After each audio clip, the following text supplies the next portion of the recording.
Well, a close Trump ally is calling on his fellow European leaders to urgently adapt to Trump's election win and rethink their support for Ukraine.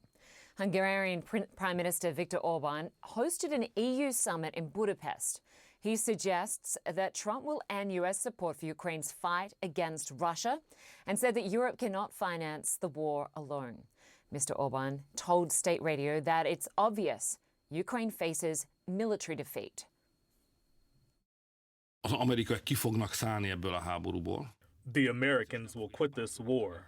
First of all, they will not encourage the war. They will not say war is a good thing. People say many things about Donald Trump, even those who do not like him. But nobody doubts one thing, which is that he will not start a war. But EU officials say only Hungary and Slovakia are calling for a change of course on Ukraine. They say leaders are discussing how to respond in case Trump withdraws US assistance. Ukrainian President Volodymyr Zelensky says Mr. Orban's call for an immediate ceasefire is nonsense. He also said he doesn't understand Trump's vow to end the war quickly, saying that would mean losses for Ukraine. Mr. Zelensky congratulated Trump on his election win on Wednesday. And we're now just learning that billionaire Elon Musk was on that call as well. But of course, Joe Biden is still the US president for a couple more months, and now he has lifted a de facto ban on US military contractors deploying to Ukraine for the first time since Russia's invasion of Ukraine. Well, let's bring in our international diplomatic editor, Nick Robertson, who joins us live from London. Certainly a lot of developments today, Nick. So let's start with that call that happened between Donald Trump and the Ukrainian president. We're already getting leaks from the Trump team. Apparently, Elon Musk was on that call.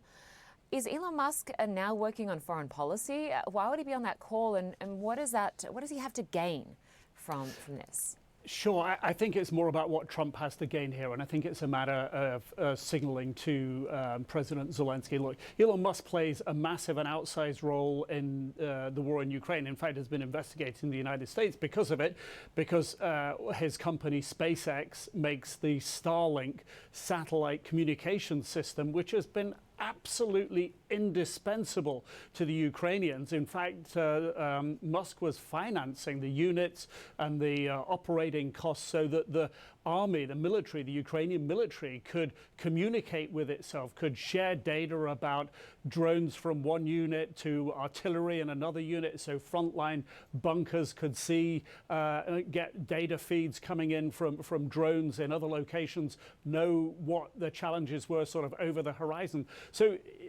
Elon Musk's SpaceX's Starlink system has been an indispensable part of the war.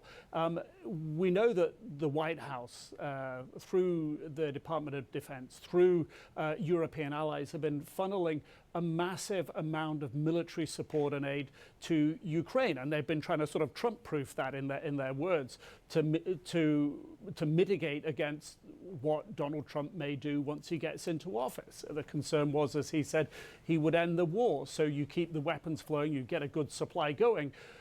But how does Starlink factor into that? Well, those weapons are all well and good, but if you don't have the communications, you don't have the ability to share the eyes over the horizon, then that all in a way becomes redundant, or it certainly really hampers the Ukrainian military. So we don't know why Musk was on that call, but for President Zelensky, he would be aware that this tech genius, this hugely powerful, influential, and rich businessman really has the ability in his hands, particularly if he were pressured by Donald Trump, to alter radically how Ukraine could or could not fight the war. And if you're Donald Trump trying to end the war, that's a very useful pressure point to have on Zelensky. Look, we don't know that's the case. This is speculation. But when you bring Musk to the table in the context of Ukraine, Starlink is the big thing. Exactly. And in terms of other ways the Biden administration is trying to Trump-proof policy, we did just hear that the Biden administration has given the green light for U.S. contractors to be able to work in Ukraine. Explain how that's going to work and how significant that is.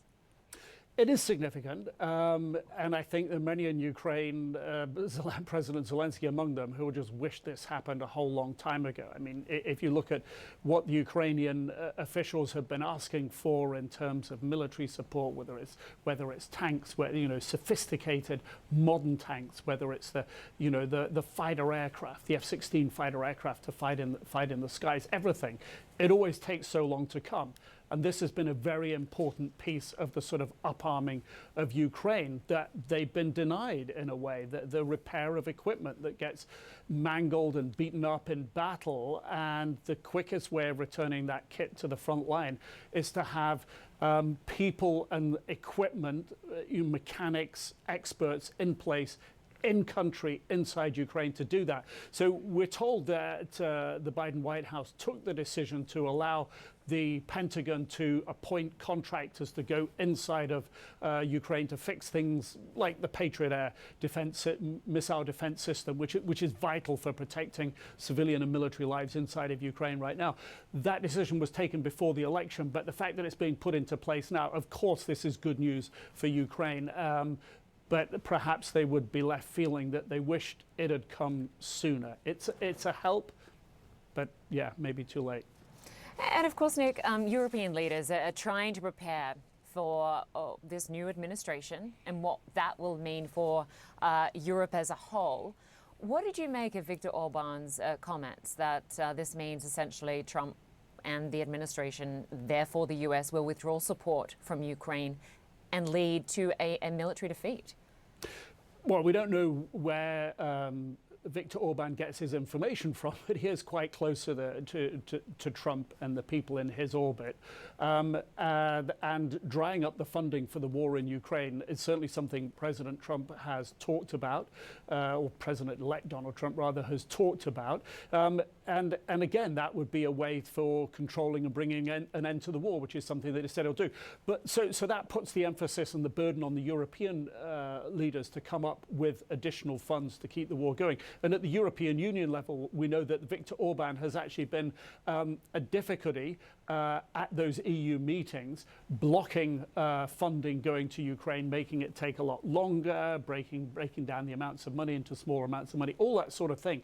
So I think what we're hearing here is Orban articulating what he expects to happen, what the other European leaders are trying to prepare for.